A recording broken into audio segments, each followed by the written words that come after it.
কেমন আছো বন্ধুরা? আশা করি সকলেই ভালোও আছো এবং সুস্থও আছো। তোমাদের সকলের সুস্থতা কামনা করে শুরু করছি মাছের আরও একটি রেসিপির ভিডিও। সকাল সকাল দেখো প্রচুর লক্ষ্মী জবা ফুটেছে, সেগুলো সব তুলে নিলাম, নিয়ে ঠাকুর ঘরে যাব। আর এত এত ফুল না ঠাকুরের চরণে নিবেদন করতে সত্যি খুব ভালো লাগে। আর এই ফুলগুলো তোলার পর ঠাকুর ঘরে গিয়ে ঠাকুর পুজো সেরে তারপরে চলে এসেছি একবারে রান্নাঘরে। আজও ভীষণ গরম, তাই হালকা পাতলা কিছু রান্না করতে হবে। প্রথমেই করে নিলাম একটু পাতলা করে মসুর ডাল, কালো জিরে আর রসুন ফোড়ন দিলাম। এখন ডালটা সম্বারা দেওয়ার পর যখন ফুটে উঠেছে তখন আমি ডালে লবণ দিই। আমি অবশ্য মসুর ডালে আগে লবণ দেই না। তারপরে একদিকে সবজি আর আরেকদিকে মাছ রান্না বসাবো ঠিক করেছি। দেখো এগুলো হচ্ছে দেশি ট্যাংরা মাছ। এই ট্যাংরা মাছ কি করে গরমের মধ্যে হালকা পাতলা ঝোল করবে অথচ খেতেও টেস্ট হবে, সেটাই তোমাদের আজকে দেখাবো। হয়তো অনেকেই এই রেসিপিটা অনেক রকমভাবে করো, আমি কিভাবে করি সেটাই দেখাই।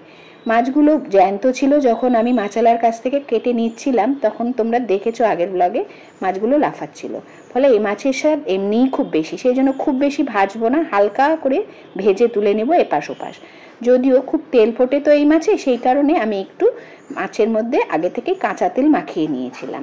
মাছগুলো ভাজা হয়ে যাচ্ছে এদিকে, আর আরেক দিকে আমি মাছের জন্য কেটে নিয়েছি পেঁয়াজ কুচি, টমেটো কুচি আর একটু লম্বা লম্বা করে আলু, ঠিক মাছের সাইজ যেরকম সেরকম। তারপরেই ওই তেলের মধ্যে, মাছ ভাজার তেলের মধ্যেই দিয়ে দিলাম কালো জিরে, পেঁয়াজ আর টমেটো ফোড়ন।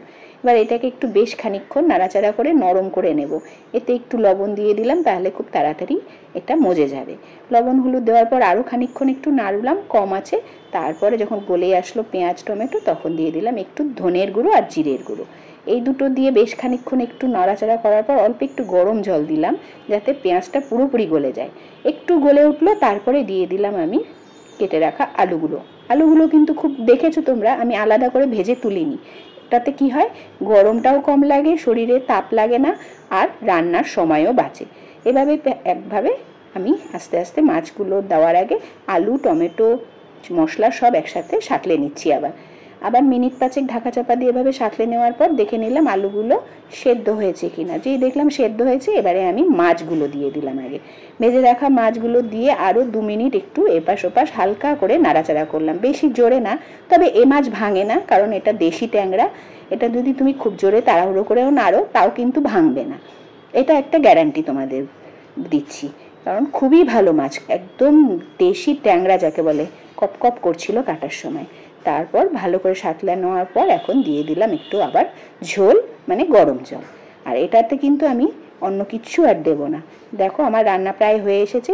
উপর থেকে কয়েকটা কাঁচা লঙ্কা দিয়ে দিলাম, যার যার লাগবে সে ডলে খেতে পারবে। কারণ বাড়িতে তো মেয়ে রয়েছে, ছোট বাচ্চা থাকলে বেশি ঝাল দেওয়া যায় না। এই হলো আমার আজকের মাছের সহজজাত রেসিপি। এটা হচ্ছে গরমের দিনের খুব বিখ্যাত একটি ফল বাঙালিদের কাছে বিশেষ করে। আর সেটা কেটে নিয়েছি দুপুরের খাবারে। আর কী যে রান্না করেছি সব তোমাদের সাথে শেয়ার করছি। একটু ঢ্যাঁড়স ভাজা ভাতের সাথে ছিল, পাতলা করে তো মসুর ডাল করেইছি। আর এখানে ছিল ঘরের, মানে বাড়িতেই লাগিয়েছি কুমড়ো গাছ, সেই কুমড়ো গাছের থেকে ডগা নিয়ে তার সাথে অন্যান্য সবজি দিয়ে একটা তরকারি আর মাছের ঝোল। ভালো লাগলে সাবস্ক্রাইব করো চ্যানেলটি।